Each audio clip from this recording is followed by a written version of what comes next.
Good evening, everyone. I'm Rebecca Price with the Nashville Public Library's Special Collections Division, which is right upstairs on the second floor and home to two of Nashville's beloved community spaces, the Civil Rights Room and the Votes for Women's Room. If you haven't visited those spaces yet, please, I invite all of you to return and explore these places that tell stories and share experiences of Nashville's rich and diverse history. I want to welcome everyone here tonight for the third program in this year's season of Then and Now, the history of Nashville's minority communities presented by Vanderbilt University. Nashville Public Library Special Collections is honored to host this series and are thankful to all of you here tonight and for those watching live on YouTube. As such, please be mindful that we are recording tonight's program. And this is a special announcement for our YouTube viewers. At the end of this program, we will be showing a trailer, and the YouTube stream will black out for copyright purposes while that trailer is showing. Please remember to validate your parking ticket if you parked in the library garage, which will validate up to 90 minutes, and the validation machine is located at the main circulation desk in the lobby. Before we begin tonight's program, let us be reminded that we occupy the ancestral and traditional lands of the Cherokee, Shawnee, Choctaw, Chickasaw, and Creek nations. We are humbled and we honor all the ancestors of this land on which we meet today, from the elders who have gone before to the generations to come.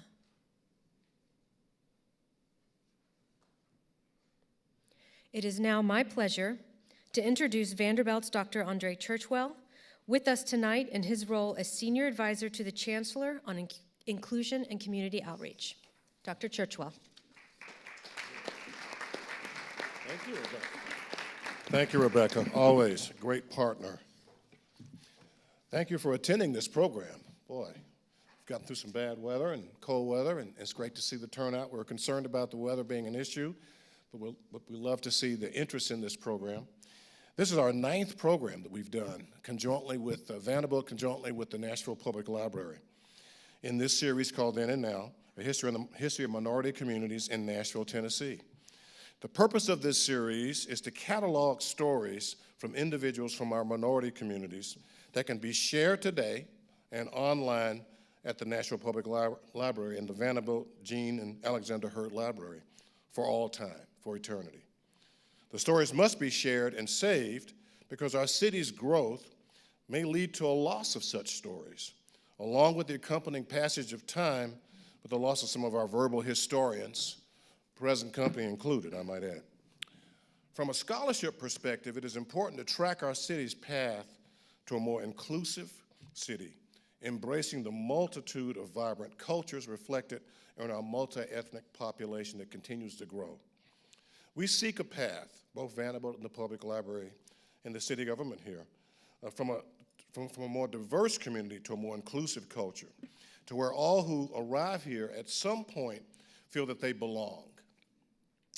The cultural experts, Terrell Strayhorn from from Virginia Union University, and Bettina Love from University of North Carolina, are experts in the concept of belonging when it comes to higher education.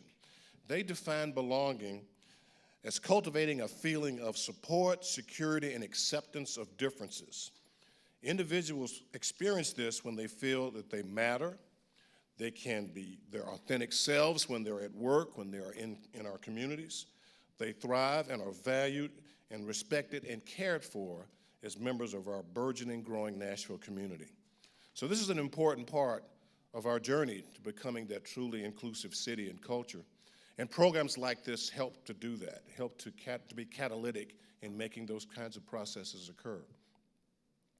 So this is what we want for all who call Nashville home, regardless of their path to Nashville. Our program has a standard template.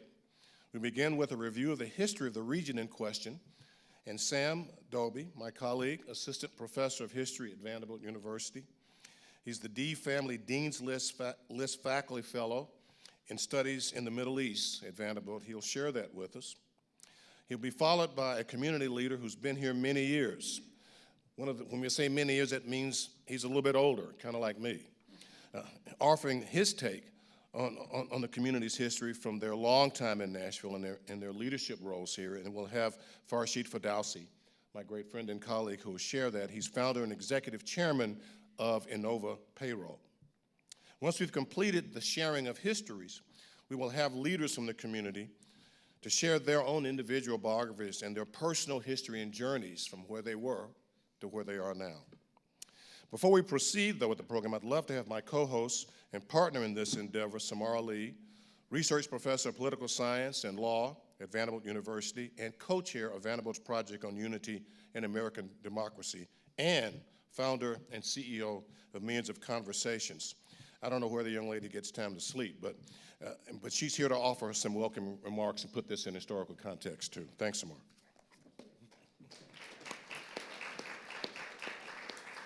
Thank you. I was going to say the same thing about you because there's a lot of titles in that signature line.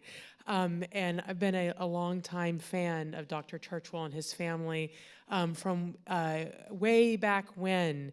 I'm going back to my teenage years as well, when I would accompany my sister, who was in medical school, at the cadaver balls and at the major entrance along with the symphony halls events. So just to say, first and foremost, I want to wish everybody a Happy New Year.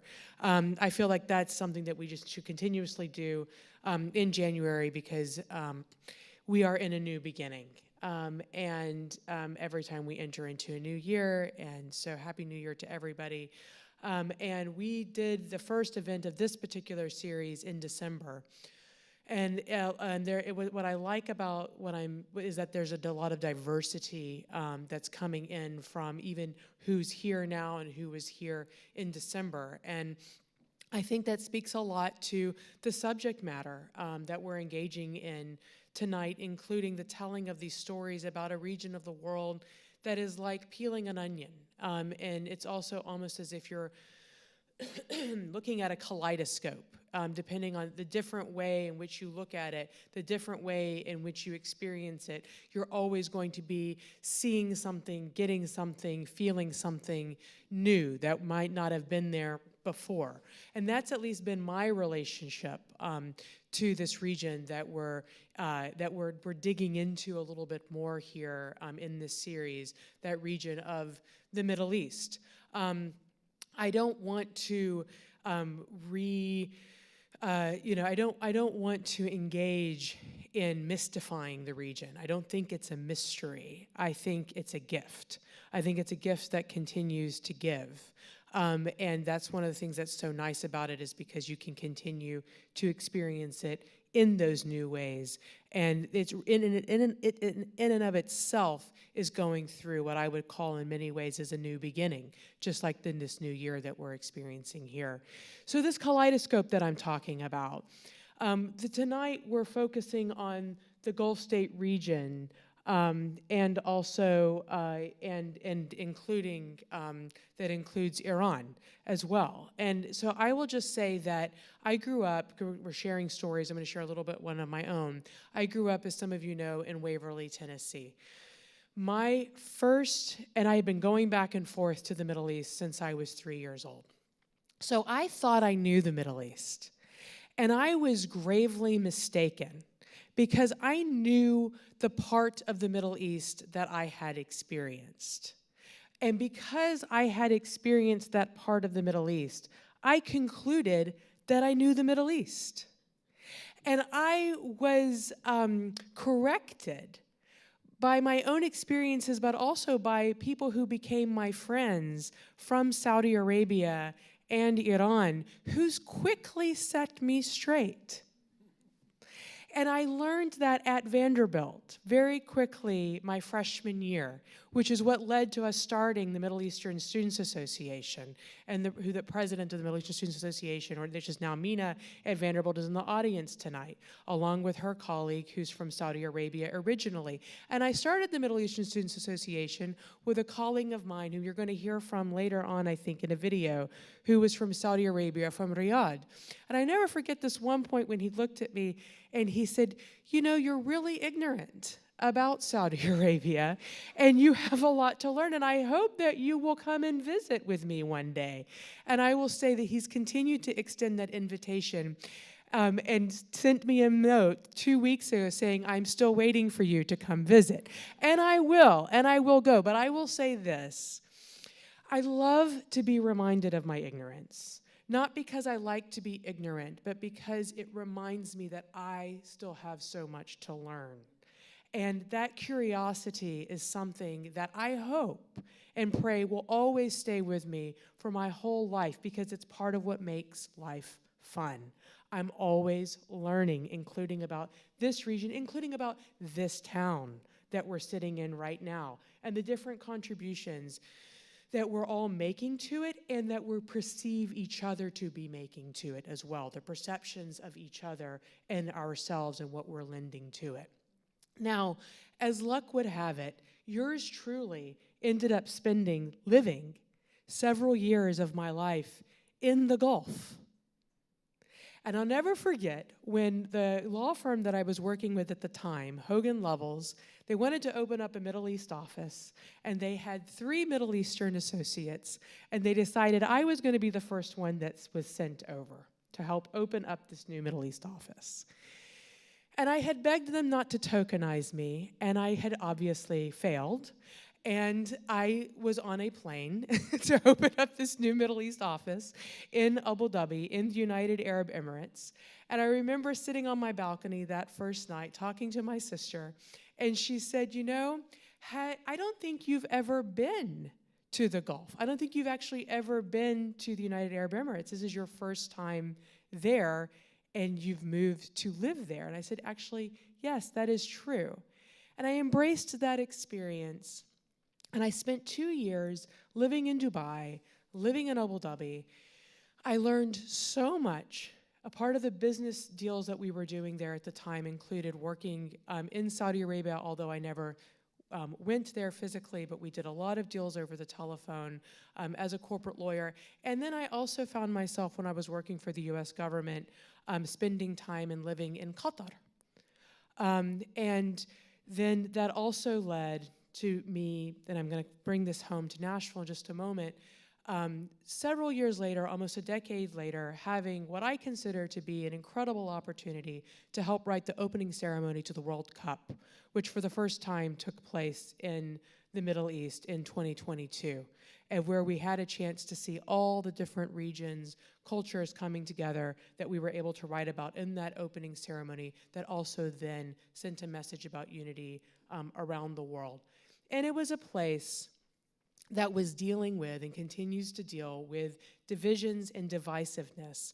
And I remembered in 2016, 2017, there was a stalemate between Saudi Arabia, the United Arab Emirates, and Qatar.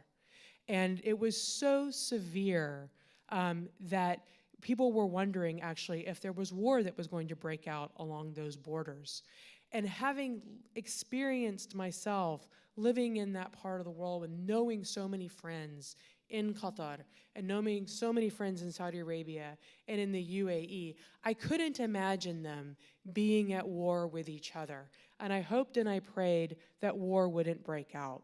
And to bring that back full circle here in Nashville too, we just came out of a very divisive election cycle ourselves, where there's been a lot of division and a lot of tension. We're going to have an inauguration in our country here next week. And if there's something that I keep hearing people talking about, there's a sense of nervousness that's there around what people feel is a very divided society. And what my hope is, as we continue to learn from each other in these different regions and these different places that we're understanding from, is how do we transcend divides so that we can appreciate the rich cultural heritage that we share together and the dreams and the hopes that we have for tomorrow. Thank you.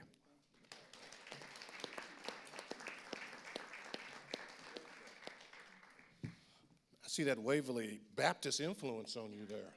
Boy, that was a sermon right there. That was spectacular.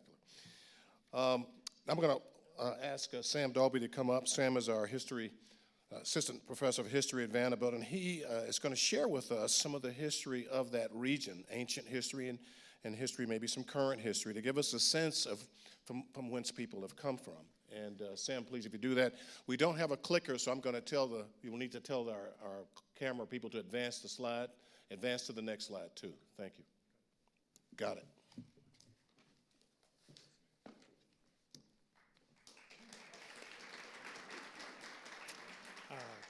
Thanks, everyone. I want to thank Nashville Public Library. I want to thank Dr. Churchwell, Marla Robertson for all of their efforts putting together this event. I want to thank my fellow panelists for being here. But most importantly, I want to thank all of you for being here. It's really nice to see people together. I know some people in this room know quite a lot about the region and its history, and in very personal ways. I know also some people might not know anything about these places. Welcome to you all. So I'm going to speak very briefly tonight to offer some historical perspectives and also to propose some questions that we might all ask ourselves about where we're from and where we are. So the first thing to say historically about this broader Gulf region is that we're talking about a tremendously diverse place. This is a place where people speak many languages: Arabic, Persian, Kurdish, many people speaking several of those languages. That's just naming a few. People have historically practiced many faiths: Islam, Christianity, Judaism, including many different sects, including some people who are very religious, including some people who are not religious at all. This region includes people who identify with the terms of the title of tonight's event. It also includes some people who might not: workers from South Asia, Palestinian or Armenian refugees. This is also a region that includes a lot of inequality in terms of wealth. If we're to judge from per capita GDP, which has its limitations, we could say we have a range of from about $90,000 in Qatar to about $500 in Yemen, per capita GDP. This is also a region of art, music, poetry, vibrant cultures. And so it's with that diversity in mind that I'm going to bring us through a few maps. And also because I'm a teacher, I'm going to give you an assignment. And that assignment is to think about how we can consider maps not just as things that reflect reality, but also as things that can tell us history, and things that some parts of life are left out of. So if we might advance to the first map, please.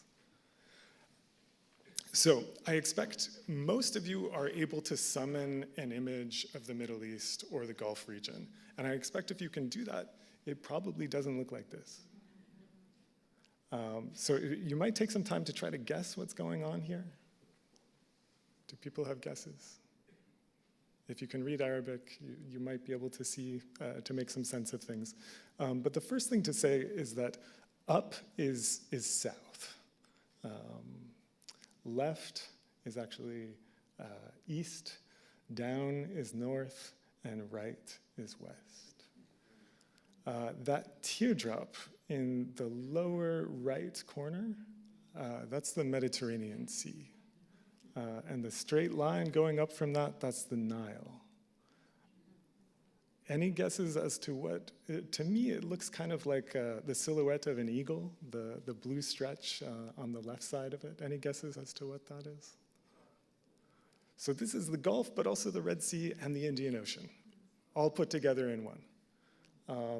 We also have place names that we might be familiar with from today: Masr, Egypt, Sham, Damascus, Syria.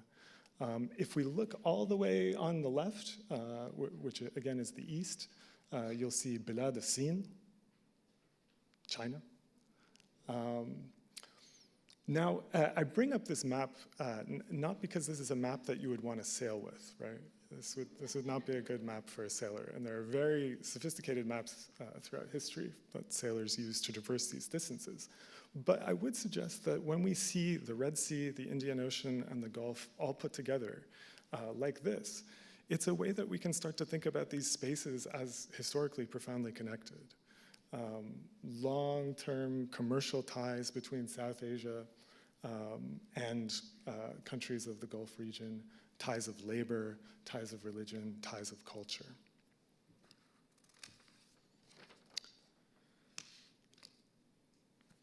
Okay, we can go to the next map. Now, this map might look a little more familiar. This is from 1900, and in this map you can see a vast space from North Africa to Iraq to what is now Turkey, all within the same borders. This is in fact a map of the Ottoman Empire. So in addition to having long-standing trade relations with South Asia, there's also a long-standing political relationship between people in the broader Gulf and Istanbul, the seat of Ottoman governance. We can also see an orange line, kind of in the upper right-hand corner of the map, which signifies the border between the Ottoman Empire and Qajar, Iran.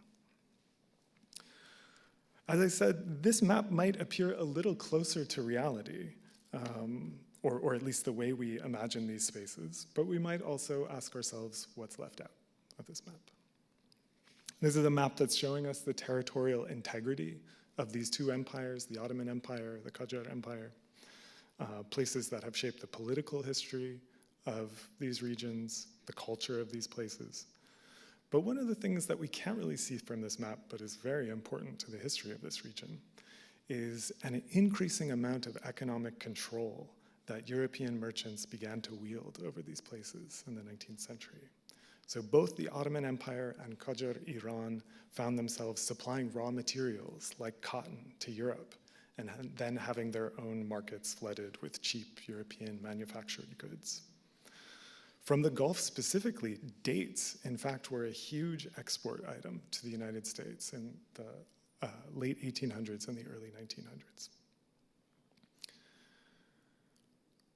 When the Ottoman and Qajar empires attempted to build infrastructure like railways, roads, to establish militaries, to have more control over their lives, they had to take out loans, which also placed them under a kind of European control.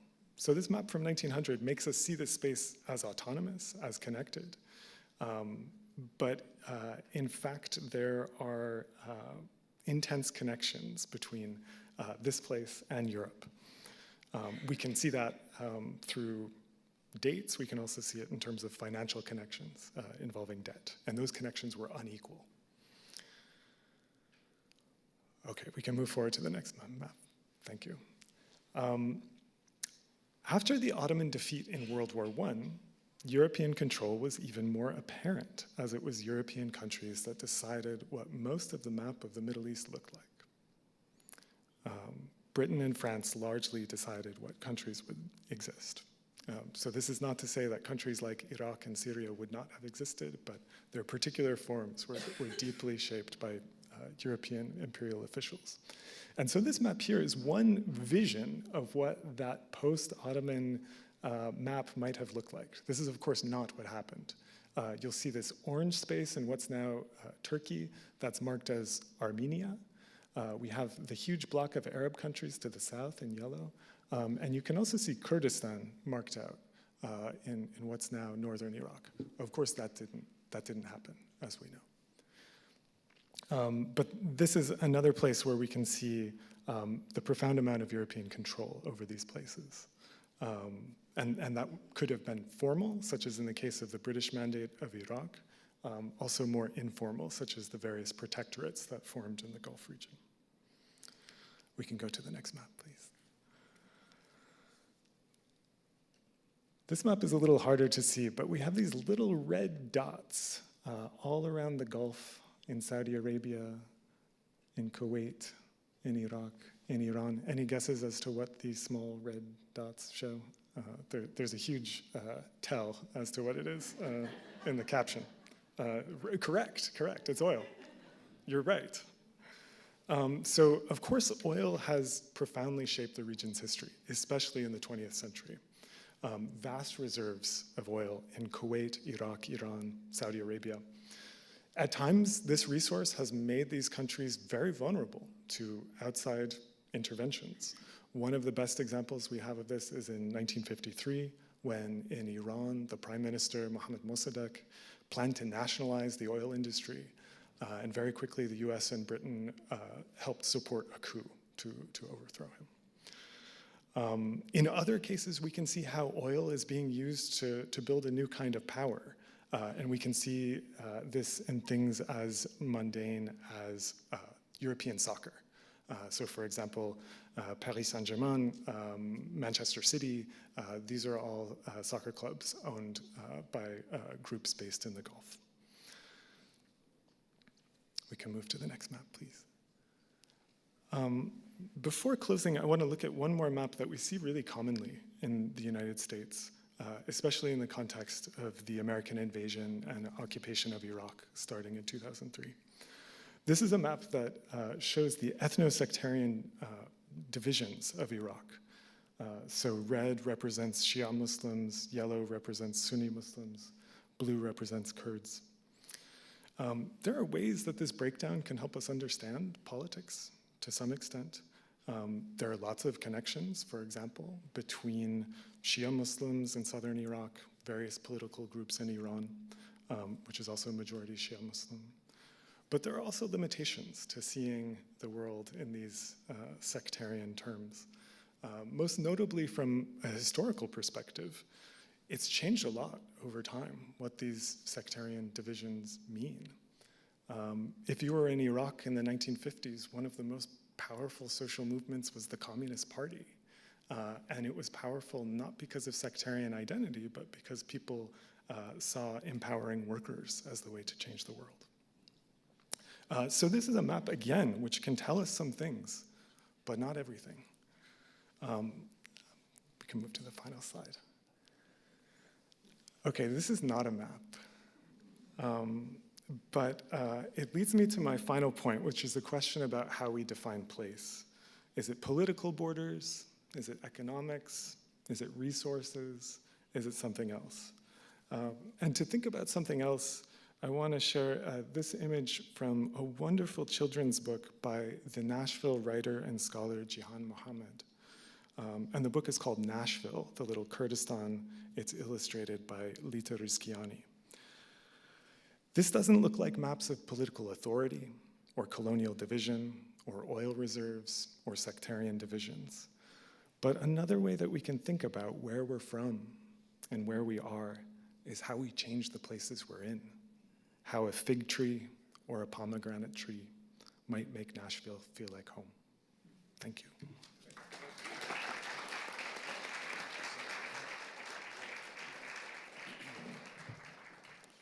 Thank you, Sam. It was beautiful. We're now moving on to hear some words of wisdom, and also, coming from Sam's talk, which is more of a larger talk around countries. We're going to now focus down by listening to a person who's lived here in this country so many years to talk about his community and his journey to Nashville. And through his lens, we get other ideas, other perspectives about what it means to come from this part of the world to Nashville and to live in Nashville and to be successful. Farshid, please come up and share with us. Thank you.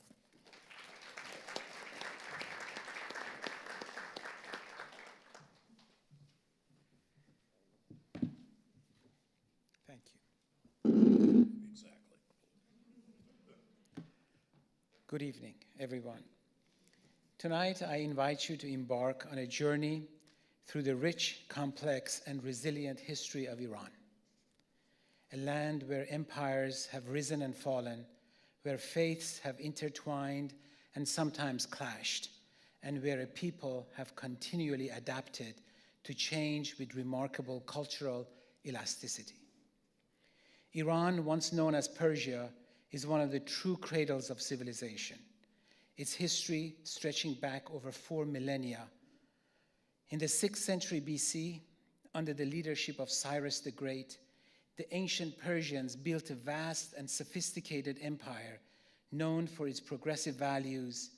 Cyrus's decree in 539 BC, allowing the exiled Jews to return to Jerusalem and rebuild their temple, remains a powerful symbol of inclusivity and respect for human rights. The breathtaking ruins of Persepolis, their majestic capital, still stand today, offering us a window into a world of grandeur, artistic brilliance, and advanced governance. But the story of Iran is not merely one of empires and conquests. It is also a story of faith, identity, and resilience. Between the 12th and 7th century BC, a visionary prophet named Zoroaster emerged in northeastern Iran. He preached a new faith centered on Ahura Mazda, the god of light and wisdom.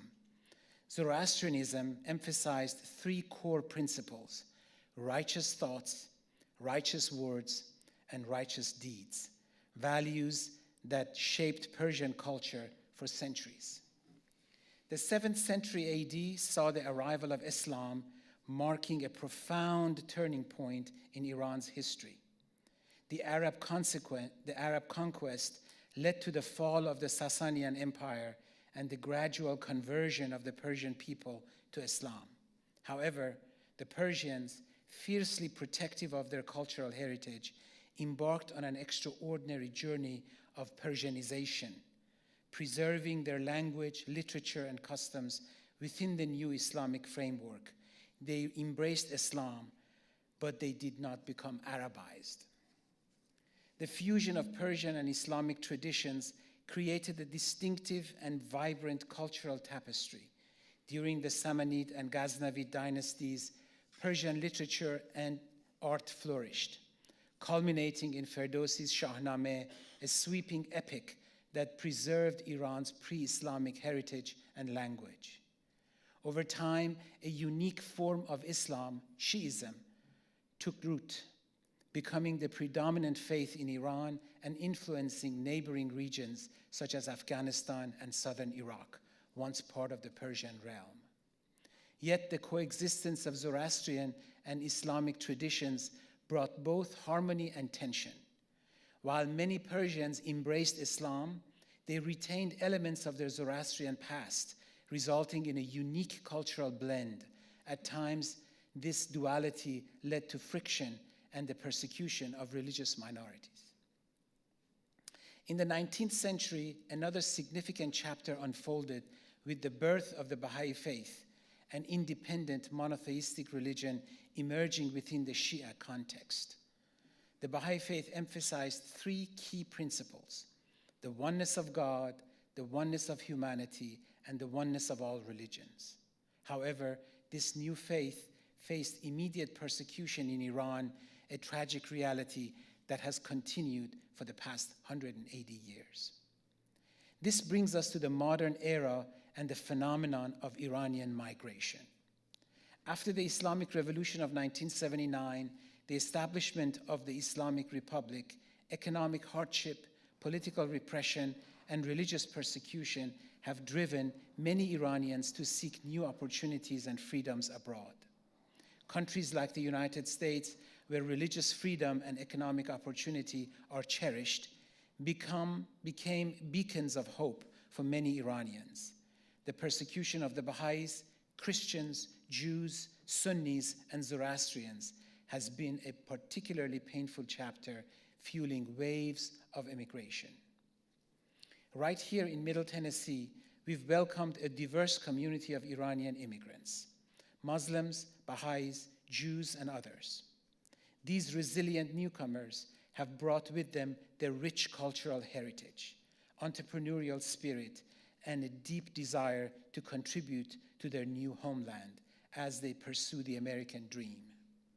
Whether as business owners, doctors, nurses, engineers, architects, artists, or lawyers, Iranian immigrants have enriched our communities, adding vibrant threads to the fabric of American life.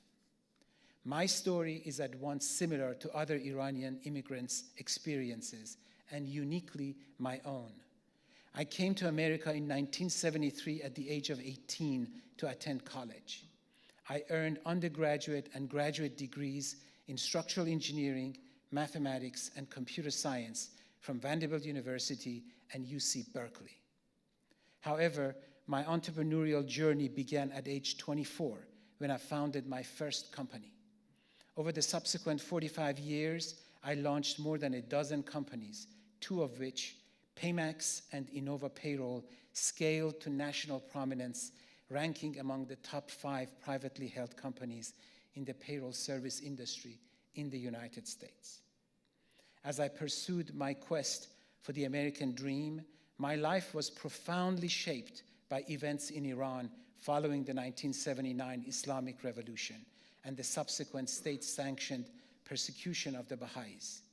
My father, a prominent businessman and well-known Baha'i, was arrested and executed in 1982.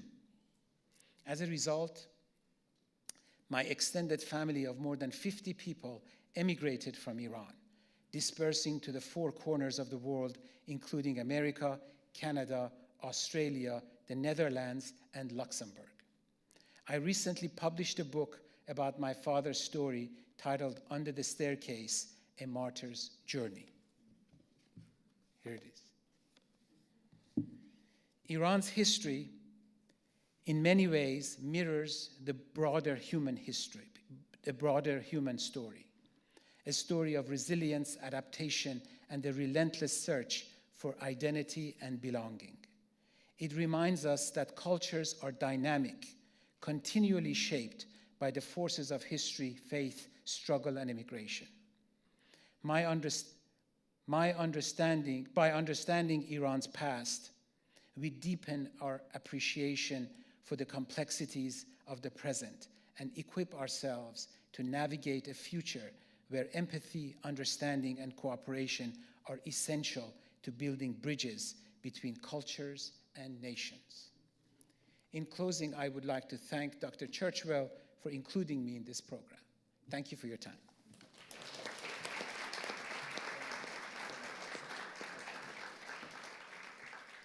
Thank you, Farseed. Boy, that's really spectacular. Not just an individual journey, but a cultural journey there he shared with us. We're moving into the second part of our program, where we will now hear from some of our community leaders who have come from this part of the world. We have Farzin Ferdowski. I think he may be related to you, your brother, who's chair of the board of directors of Sonota Bank, is not able to be here. He is geographically challenged. He is in the Dominican Republic right now. But he has sent us a lovely video that we will show in a minute that talks about his story and his history. Second, we have Ibrahim Almajel, who's from Saudi Arabia, who went to school here at Vanderbilt. He's the CEO of the Saudi Industrial Development Fund, who will share the power and value of an education here in this country and what it can do to launch a young man's career. And then we'll also hear from Ana Sabah, content creator for the Nashville Hidden Gems program. We'll hear from Sami Pori, who's a luxury car dealer and also entrepreneur. And we'll lastly hear from what I call the cleanup hitter, my great friend, and Vanderbilt alum John Diani, who's an entrepreneur here in Nashville with many hats to wear. We will begin by showing the two videos, beginning with Farzan's video, and then we'll end with Ibrahim's video. Then we'll actually have our colleagues come up to the mic after that. Thank you. Oh, it's your, you can see it. Good evening. My name is Farzin Ferdowsi. I'm an immigrant from Iran. I came to the United States to get my education and go back and work in my father's business. Education is very important in our culture, and I was one of the lucky ones that I could come to the United States in 1965. I was accepted in Kansas University, which is right in the center and middle of America. And I went there for 4 years, got my degrees in engineering, 2 degrees. And while we were in Kansas, my roommate, who we have been together since 1968. We were roommates in college, and after college, we started businesses, and we have been together ever since. And just a little bit about my partner, Homi Amin Madani. He's a wonderful gentleman. We grew together. We got into franchise restaurant business.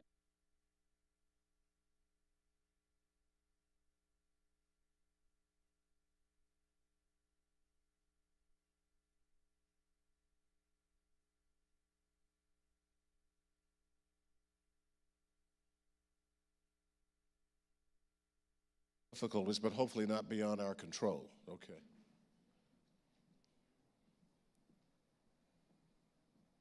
In Kansas, my roommate, who we have been together since 1968. We were roommates in college, and after college, we started businesses, and we have been together ever since. And just a little bit about my partner, Homi Amin Madani. He's a wonderful gentleman. We grew together. We got into franchise restaurant business, and the business was expanded. We were working very hard. We didn't have cell phone. We didn't have any iPad. So our time, rather than being spent on our cell phone, was done on the job. And we would work hard and earn more money in order to be able to invest and grow our business. And with God's grace, this happened. We have a large company now. We operate 86 Taco Bells in Southeast United States, and we are very successful and thankful. When my education was finished, I was anxious to go back, but somehow things happened in a way that kept me in the United States longer. As you all know, in 1979, there was a revolution in Iran, and I was lucky enough to be here to receive my family. We are a member of a minority religion, a Baha'i faith, and I'm sure all of you know about the persecution that has happened in Iran to that community. And one of those families was us, that my father was killed by the government there because, and purely because, he was a prominent Baha'i in Iran. So after this happened, we tried to bring all the family, my sister, my mother, her child, my other brothers, to the United States. And we were lucky enough. At that time, the immigration was not as hard as it is now. They had a queue for every countries, and we were able to go through that queue and legally bring all the family members to the United States and unite ourselves in America. I think one of the things that guided me through all these years is the faith that I have in the Baha'i faith, and the main intention of Baha'i faith is unity. We say unity in diversity. And everything that we do, we try to bring people together, countries together, and try to create an atmosphere that everybody is equal. And one of the saying in the faith is that husband and wife are like two wings of a bird. If they're not equal, the bird is not going to fly. I have been married for 48 years to a wonderful, beautiful woman, Ziba Ferdowsi. We have 3 sons that they're all grown up, but they're all in Nashville, and I hope that they will follow the footsteps of their father as far as helping the immigrant community. We are getting a little bit older. My children are running the business, and so I spend a lot of time into things that I can help other people, how I can help them, give them a helping hand, new immigrants who are coming to the United States, how we can guide them and help them to go forward. And this seminar that Vanderbilt has putting together is wonderful, a great thing, because it teaches other people, other immigrants who have come here or they are outside of the United States. I'm sure in YouTube and other things, this program is going to be expanded and shown, and then I believe that it is going to be very helpful for the immigrant. And I think we couldn't be in a better city anywhere in the country than Nashville, Tennessee. And I am looking from outside into the American society. They are very generous. They are very good people. Overall, I have had a great experience being in America, and I love to call myself an American. I am sorry that I couldn't attend this meeting in person, but I wish you all the best. My advice is to keep in your mind that you are living in a best country in the world and the best democracy in the world. The best way to go forward is be united and respect each other and go forward. This program that is done with Vanderbilt and Dr. Churchwell is a wonderful program to letting the Nashvillian and others know how the immigrants are helping in this city. And I really thank Vanderbilt University for putting this together. Thank you very much.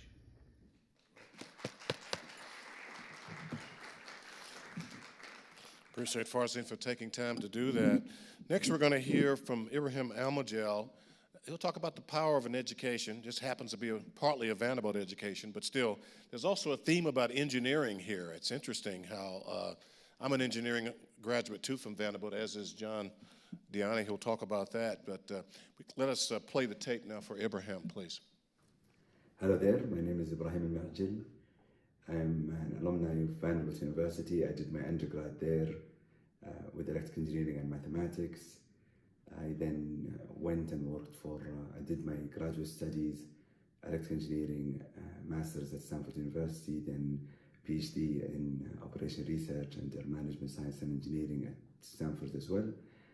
Then I worked with Saudi Aramco, ending up leading their asset management company, then joined the Saudi government and led the Industrial Development Fund, and 2 years ago, or more than 2 years ago, left to set up an asset management company where we have dedicated verticals and venture capital, real estate, private equity, and manufacturing. I want to take a couple of minutes today to comment on two things. On my experience while at Vanderbilt and how to make the impact it had on me. Second, on how students today can benefit or participate on the boom we're having in the Gulf region with Saudi Arabia, UAE, Qatar, Kuwait, and Bahrain and Oman, and MENA at large. On the first, Vanderbilt was, like everyone else, college is a formative experience, but Vanderbilt was unique in the way they engage with students, with research, the experience itself within campus, the opportunities that are offered, whether it's within the academic realm or the extracurricular options that we have. It was an amazing experience. The support the university gives to all students to ensure that they have the capacity and space to figure out who they are, find their strengths, build upon them, work on their areas and follow their passions. I think for me it culminated in junior year joining, I think, 11 or 12 social organizations across the board in every segment of the university. That energy that Vanderbilt has, that ambition is infectious, and I think for all the students today, make the most of it. Try everything, try different things, do things that are out of your comfort. If you are into academia, join a business club. If you're into business, join a research group. If you have a cause, join that cause and join a very different cause. Whatever you are passionate about, try something else. Advice, what most of people from the GCC, absolute majority, return back home, no exception. And many of my friends then went back to the region. And I think it creates a lost opportunity for the boom I've seen in Nashville that's spurred by Vanderbilt and the boom we have here.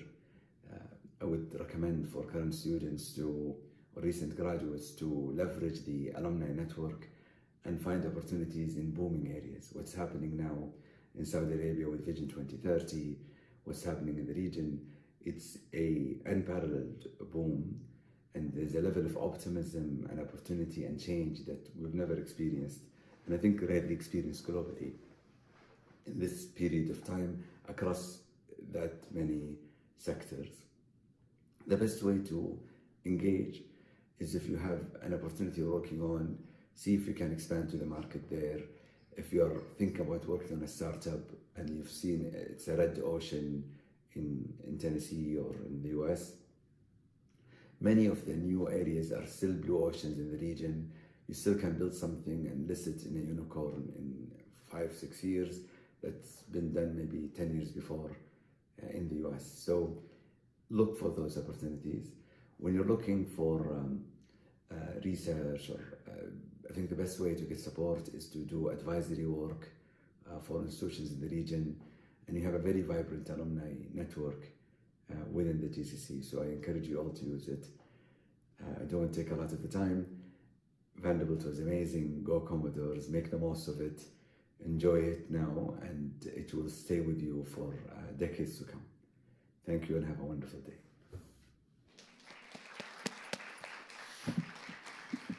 Need to be sure the Chancellor sees that video clip. I thank them for sharing that with us. I'll have my team come back to the stage here.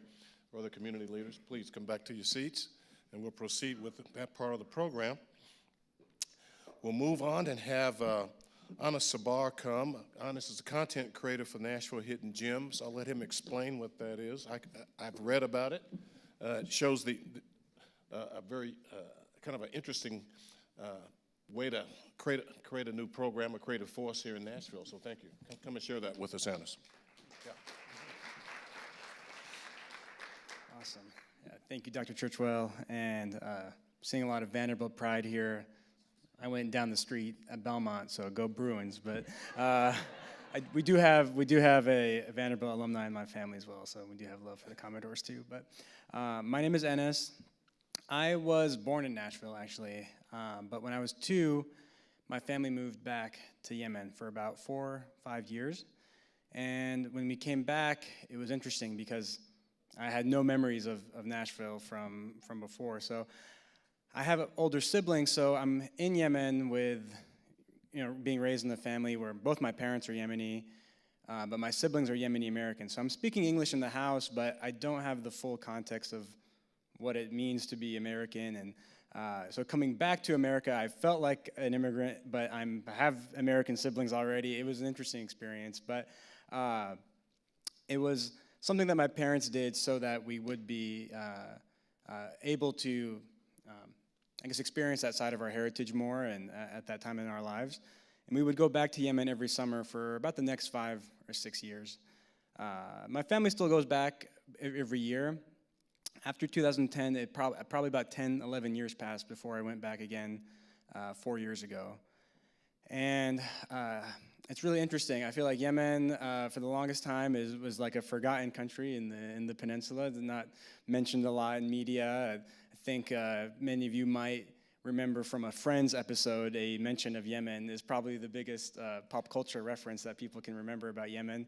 And Yemen is in the news a lot more these days, and it's interesting for Yemen to be kind of so prominent now and to be so celebrated in certain areas, certain communities. When growing up, I felt like I always had to explain to people just where Yemen was, and I would be surprised if someone really did know where it is on the map. My family comes from a village in Yemen in the state of Ib called Al-Dakhla. Really small mountain village, maybe 20 homes in that particular village. We actually just finished building a paved road that goes right to our house. That's been big news for us, and that road is really a testament to how strong the national identity is and how prideful Yemenis are of their national identity. That road was, they say about 2/3, 3/3 of that road was funded by Yemeni Americans living in the West, and really Yemeni Americans living in Nashville. A lot of the people from our village immigrated to the US in the 70s, 80s, 90s, but no one really came to Nashville. Everyone was in New York or Dearborn, which if you've ever been to Dearborn, if you don't have your passport ready, you can't go to Yemen, just go to Dearborn, it'll get you the next closest experience.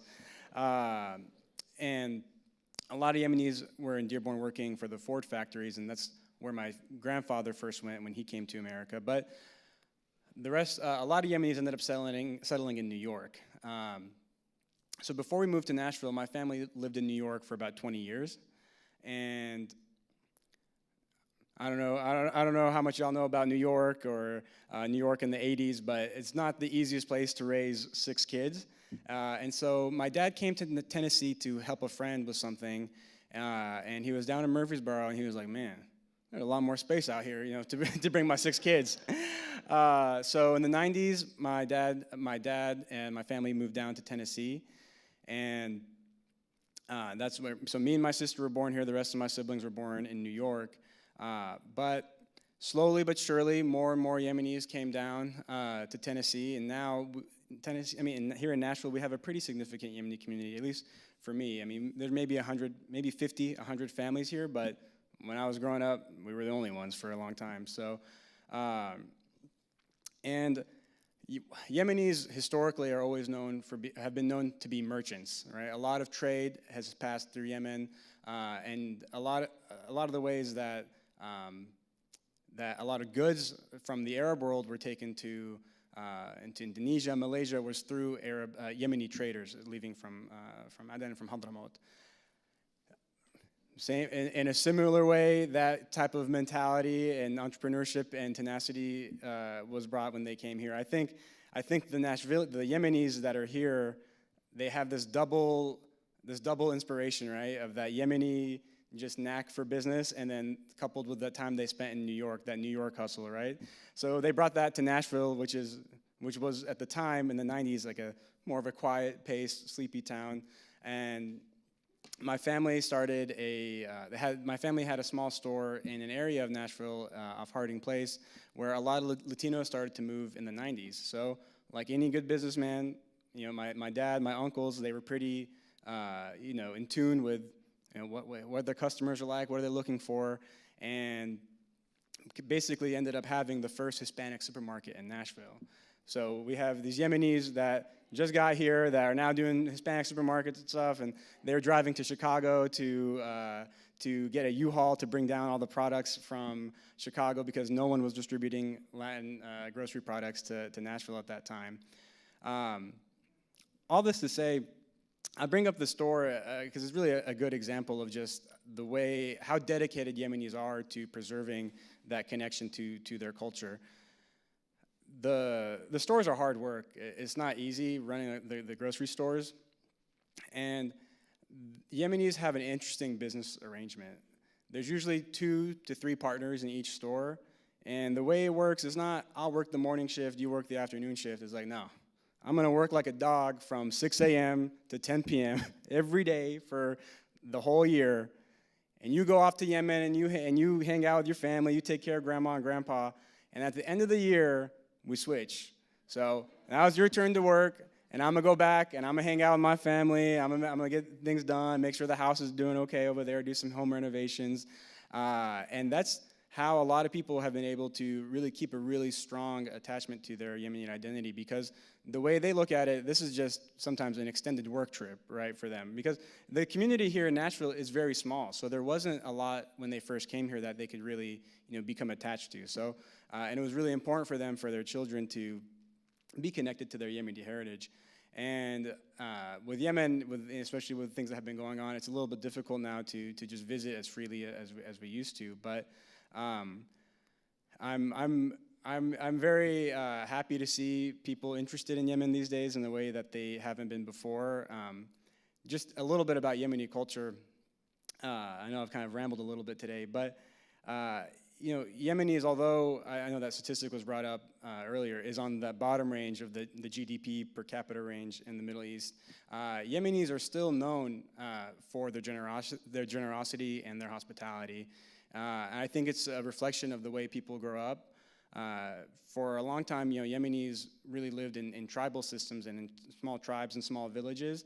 And that same village and community orientation has been, I think, what has allowed them to find success here in America.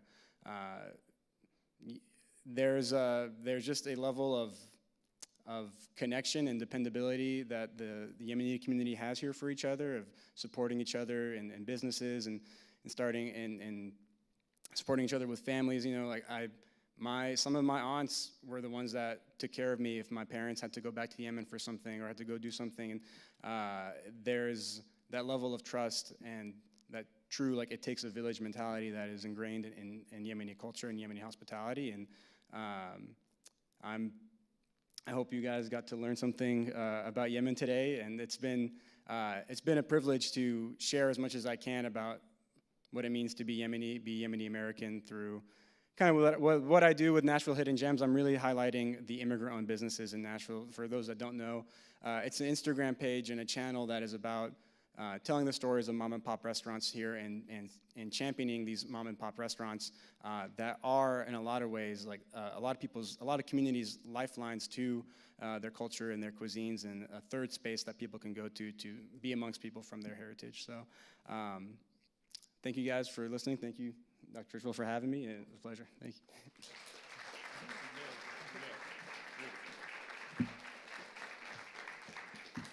Thank you, Anis. Appreciate that very much. Sam Pori. Sam, you want to come up and talk about where you hail from, and then what you've done and evolved? You have an interesting story. You sent me the picture about living in your car for a year or something like that. I don't think you're living in your car for a year. Not anymore. In the past. Not a whole year. Hello, guys. My name is Saman Puri. Dr. Churchwell, thank you for having me, and Happy New Year, first of all, to everybody, and thanks to Vanderbilt and Nashville Library for having us in this amazing event.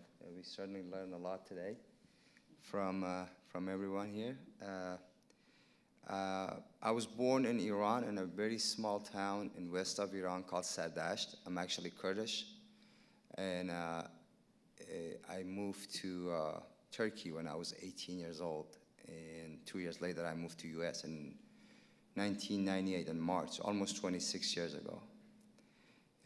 Single guy by myself, didn't know anybody, didn't know literally anybody in the whole country. Had 40 bucks and they dropped me off. They said, good luck. And first job, started as a janitor in General Hospital in Nashville. And this was the first job that was found for me. And a few months later, I had some roommates. My beautiful wife knows how sensitive I am to smell. I had some roommates that unfortunately were cooking some stuff that was not very pleasant. So I moved to my 1989 Camry and lived in Walmart parking lot for a couple of months till I got the first job. I mean, it's a long life story. I don't want to bore anybody here with my boring life story, but it's kind of where I started, and Nashville has been everything to me. Met my beautiful wife in 2000, about a year and a half later when I was in Nashville. And basically we met in May, she's here, 25 years ago. We met in May, got engaged in June, and got married in August that year. And borrowed $3,000 from my father-in-law for my wedding because I had no money. I was broke. A few years later, a few works, me and her, we worked together at gas stations, subways. I mean, we've done it all. And pizza delivery, and met a gentleman named Khan Rouhani-Fard. It's a good friend of us, Mr. Ferdowsi's, and started a company together, a car dealership. And a few months later, we ran to a big problem, and a gentleman who happened to be here, Mr. Ferdowsi, kind of bummed us out, helped us out, and introduced me to some right people, and kind of really got us going. And basically, that's where I started my entrepreneurship in business. And past 20 years, I've done a few companies. 2015, I started my real estate company, which I still operate. We operate about 500,000 square foot retail and commercial here in Nashville. I own a couple of car dealerships, and I have been very blessed financially, and I've been able to give back as much as I possibly can to the community and help some people get up and going. So Nashville has been pretty much everything to me. I started my life here financially with $40. I was supposed to pursue education when I moved to Nashville, and then I couldn't afford to go to school. And me and my wife, we decided she will finish the education and I will work. And it was a fair trade, and she did that. We raised two beautiful children. We have a 22-year-old daughter, which is gonna graduate in science this year from Lipscomb. And our son is 16 in high school still. So we kind of share jobs, and we have been very, very blessed. And I guess that's it.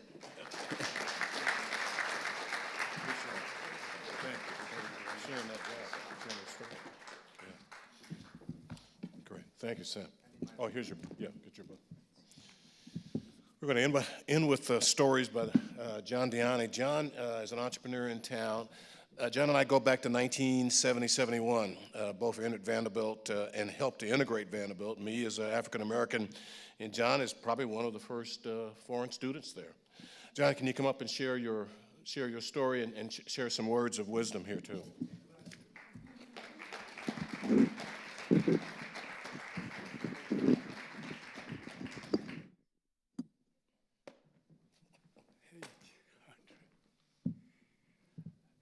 Good evening, everybody. What a pleasure and a joy always is to see my brother, André. He and I go back long, long time.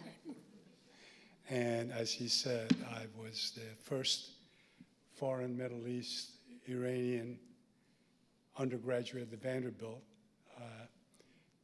They were all Americans, blonde hair, blue eyes, and I sort of stood out. I mean, just As much as I. yeah. But you know, and the encouragement was he just said it. We both could relate to each other, and but with one difference, I couldn't speak English.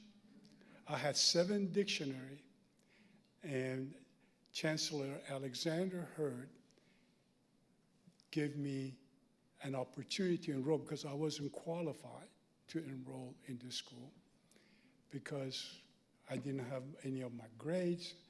Although I went to high school at Weston High in Nashville, I was 16 and a half years old. But at that time, my brother, Q Mars, he was at the Vanderbilt Medical School. So he somehow convinced him to allow me in because he thought I was determined enough to prove myself, that I'm worthy to be a part of the community, that he thought it would be life-changing for me. And so that's how I got, and then I got to know André in some engineering schools, and we became friends ever since. And I love this man. I love his wife right there. So, you know, I'm associated and know, especially with Firdousis, you know, we go back. What a phenomenal family they are. I mean, they're genuinely one of the nicest, kindest, giving family that I had known in my business relationship, friendship relationship, and the help that they give to each and every one. I think I'm going to live long enough so I'll be able to do the same as he does. So I told God that you need to let me live to be 135. And right now I got another 20 years to go. I'm just kidding. So anyway, you know, I'm not going to share about accomplishment because all of us are accomplished in what we do. All of us are really, I do not believe in entrepreneurial because we all are entrepreneurial. What does an entrepreneur do?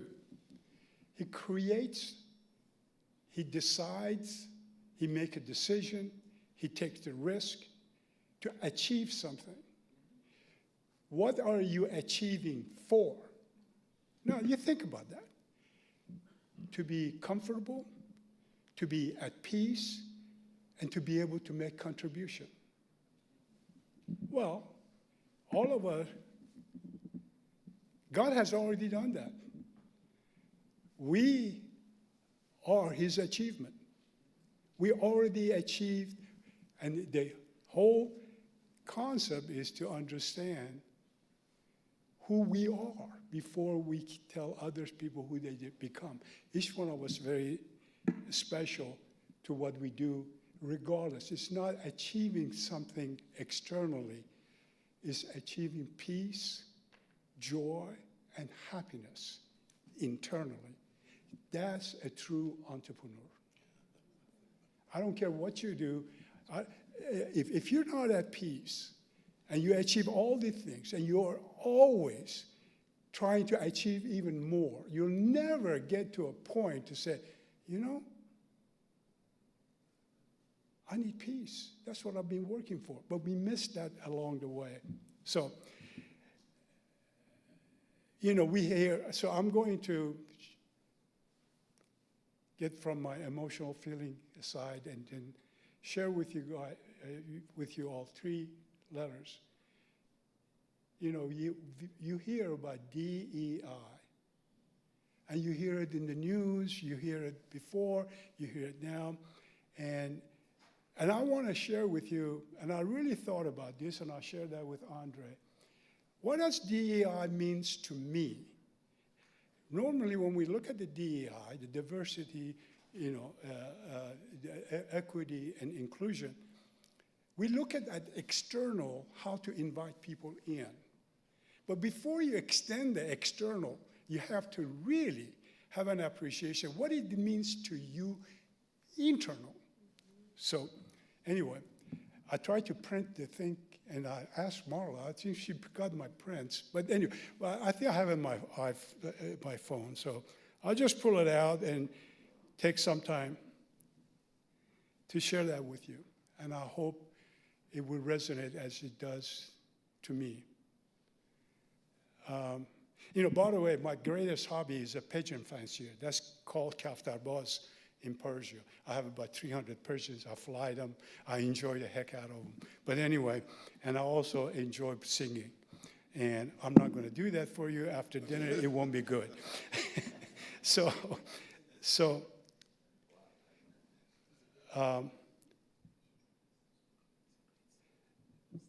what I want to share with you is a simple yet profound way of looking at life, success, through 3 letters, D, E, and I. These letters are not just symbols. They represent powerful traits and principles that you can guide toward achieving greatness, like each and every one here in this and the audience and the panel, and others that we know in the community.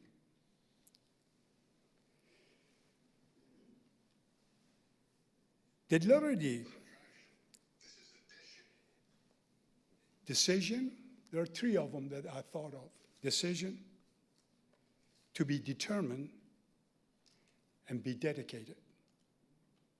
That's what the DEI, the letter D for me, that's what it means. The letter D stands for decision. And in life, each and every one in here, and each and every one of you, and each and every one that are living, and in life,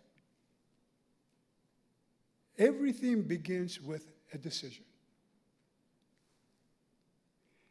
But it's not just about making any decision. It's about choosing to be determined and dedicated to that decision. I decide to be well off financially. Okay, I'll buy a lottery ticket. That's not a dedication. That's just gambling. So, determination is the fuel that keeps us moving forward even when the road gets tough. It's the inner strength that says, I will not give up. Every one of these individuals in the panel, they all have gone through it, sleeping in the car. By the way, Sam was also on CNBC a year ago about Nashville, one of the great economic city in the United States. I was flabbergasted. I was so proud, so proud. I had not known him personally. And then as he shared his story, that is a determination. That is believing in yourself. That is not, so anyway, let me not get so emotional about Sam anymore. So, dedication, on the other hand, is the commitment to stay consistent. That is a part that's missing in our life, or in my life, that we just go halfway and we never finish that consistency that requires. And focused on our goal. I have no doubt each and every one in here and in the audience, they have a goal, and they focus on it. And that's what makes you an entrepreneur, with your dedication and your decision-making. Together, determination and dedication form backbone of success. Remember, every great achievement starts with a decision to try, followed by determination to persevere and the dedication to see it through. That's what makes an entrepreneur. It's not outside achievement, it's inside belief.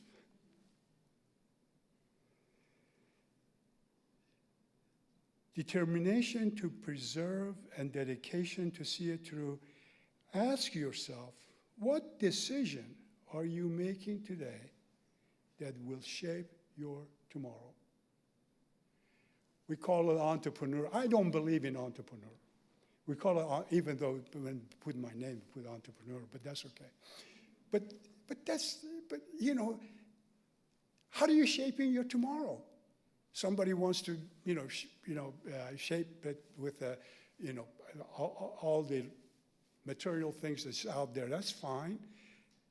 So everybody else is shaping their tomorrow. But if you believe that we're dedicated to what we shape tomorrow, that makes you a true entrepreneur. So now, that's the letter D. We'll be here for breakfast, by the way. Educate. The letter D, and I looked at the letter D and DEI. I said, okay, equity. And the letter, the letter E, I said, what would I call it?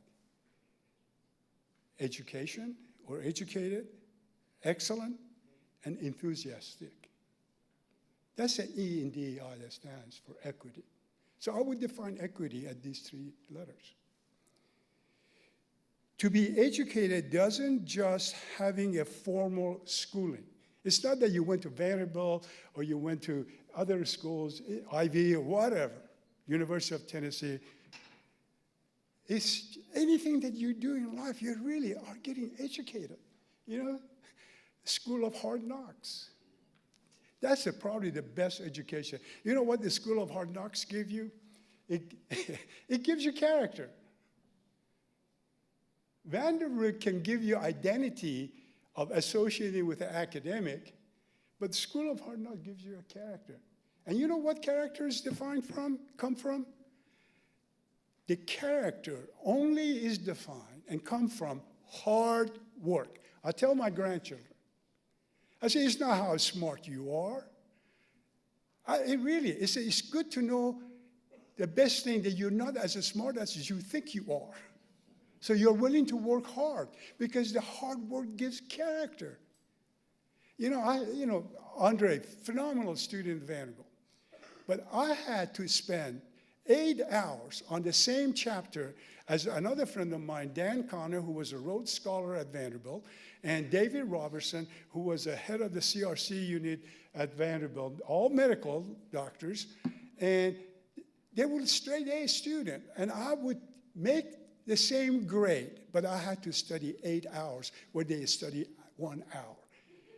It is true, but I didn't mind for the fact that I was also getting another education that only God knows that I could persevere when troubled times come. And that's the character. I wish this phone would stay on long enough. So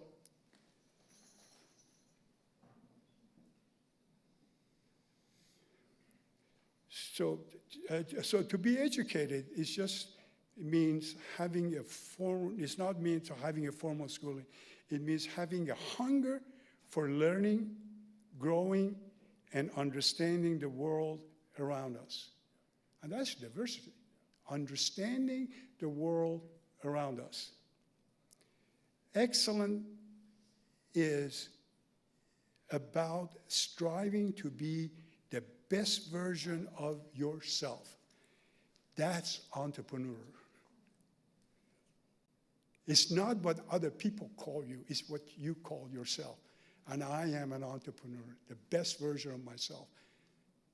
And it's not dependent on material, it's not dependent on anything else, or whatever anybody else say is what you believe who you are.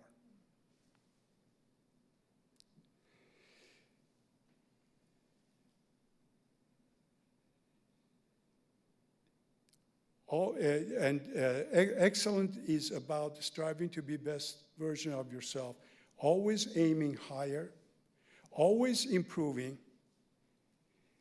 And enthusiastic, well, the enthusiastic is what brings everything else in life to life. It is a passion and enthusiasm you bring to your pursuit that inspires others and keep you moving forward. When you combine education with excellence and energy, you become unstoppable. And that's an entrepreneur.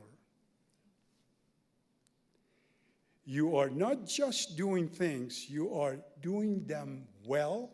And each one of these panel in here that strive for excellence, you are doing them well with a purpose. So finally we come to the letter I.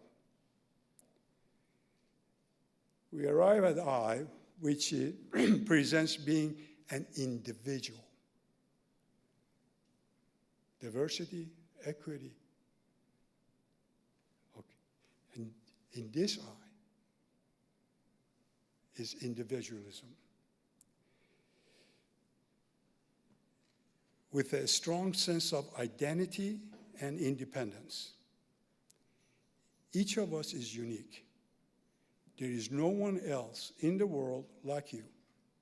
No one. Embracing your individuality means, as we all in here share, embracing your individuality means celebrating what makes you special, while also respecting the individuality of others. Inequity. Your identity is your core, is who you are at your deepest level, shaped by your values, beliefs, and experiences. And independence, that is about standing on your own 2 feet, as you have been witnessed, and Sam, literally. It's not about entitlement. It's standing on your own feet when you know who you are. Standing on your own 2 feet, making your own choice, and taking responsibility for your life. That is an entrepreneur. It's about achieving the courage to carve your own path while standing true to who you are. People do ask me, well, are you, I'm an American citizen and proud to be one. I cannot express my love and affection for what Vanderbilt started with Alexander Hurd, how they embraced me, how they saw in me what I could not dream of my own. That is the truth. The dean of the schools, they said, just keep at it. And that's where hard work was my dominant. Who was it? It's from Yemen. Yeah, it said from 7 to 10 o'clock at night. There was no time break. Everything was the same. There was no separation. Oh, this is my family life. Well, if you internally believe, your family is always with you.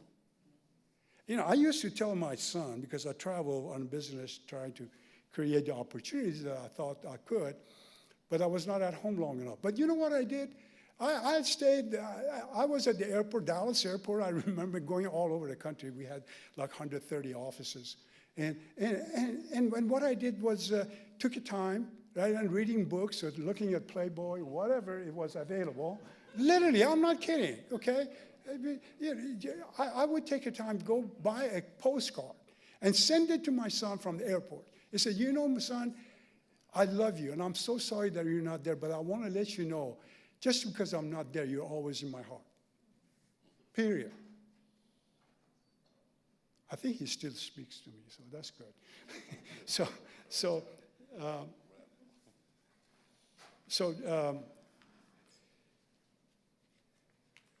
Bringing it all together, when we combine these three letters, D for decision, E for excellence, and I for individuality, we create a powerful formula for success.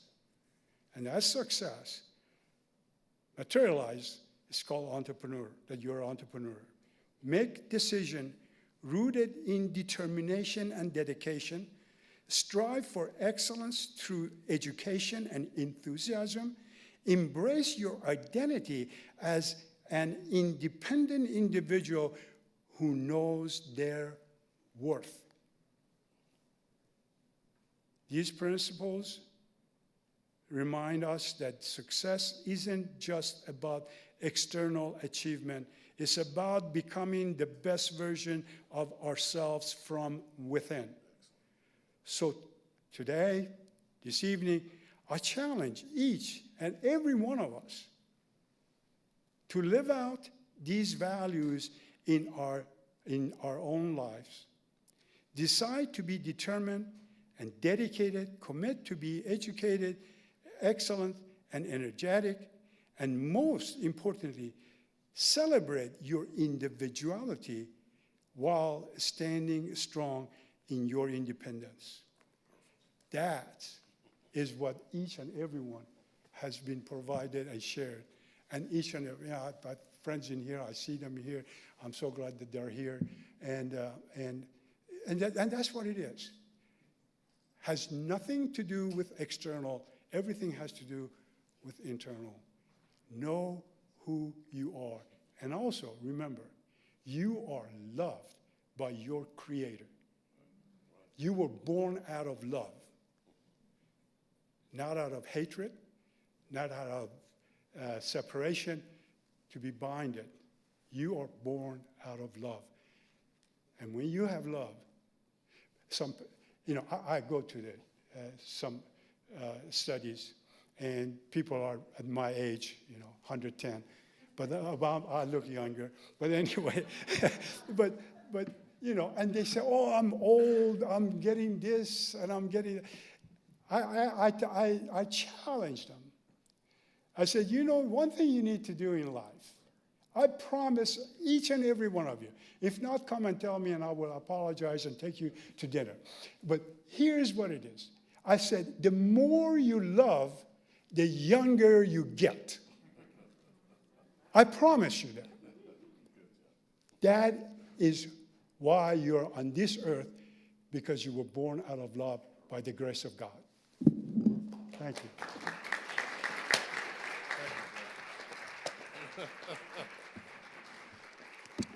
I want to thank all of our historians here. Thank you, Sam. Thank you, Farshid, for your comments about your history here. Thank all comments from our community leader panelists that are here. I really appreciate everybody contributing. Appreciate you guys coming. I do want to make a couple of comments, and then we're going to end, but please stay for a little epilogue. I want you to hear about the fact that we're partnering with EADJ. That's the Engine for Justice and Democracy here, run by the genius poet Madeline Campos Pons at Vanderbilt. She has a teammate here, Simon Tatum, who's going to share with you the fact that we think art and movies and poetry can be engines of democracy. We have one example of a trailer of a movie of a young Jordanian filmmaker we'd like to just share briefly. But I'd like to thank all of our partners, Samara Lee, who had to run off and take care of some things here, her team for Means of Conversation, people from EADJ, my friends here on the panel, Rebecca Price and her staff here at the National Public Library, and lastly, Marla Robertson, my executive assistant. Simply no Marla, no project here, no program. Thank you, Marla, back there. So I do look forward to seeing you all on February 19th, when we'll now examine our communities that originate from North Africa. And thank you for coming, and we're going to have a little epilogue here. So those that are on the line here, goodbye, and we'll see you in about a month or so. Those that want to stay just for a couple of minutes, we're going to show this trailer and have Simon explain it for us. So thank you all. Yeah. Simon, please. Hang on one second. Yeah, y'all come down to the audience, you can watch the video. Good evening, everyone. It's my pleasure